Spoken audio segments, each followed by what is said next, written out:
The federal court made a decision in the McGlade case which gave an interpretation of the Native Title Act that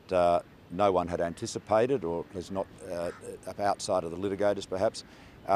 It's caused us a lot of problems with many agreements right around the country, not least of all in Western Australia, where the case arose. So there is a need to deal with the legislation that is broadly accepted across the Parliament, and I expect that legislative that changes will be made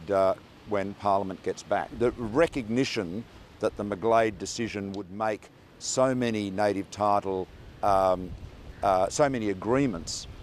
with Aboriginal land corporations and so forth and native title owners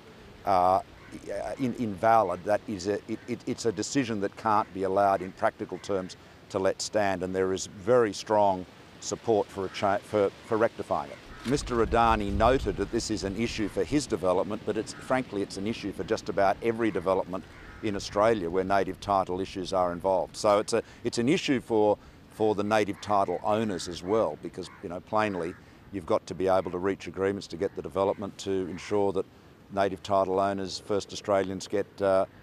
economic returns and the advancement that they deserve and we all aspire for them to have. Labor raised a concern that some of the amendments that had been proposed went beyond simply rectifying the decision in McGlade, and without getting into an argument about the legal drafting,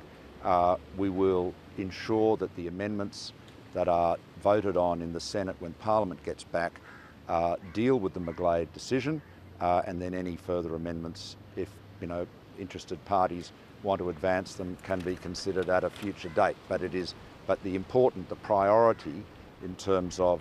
both native title owners and development generally is to get the McGlade issue dealt with, and I believe that will be done, in line with what Mr Shorten has said.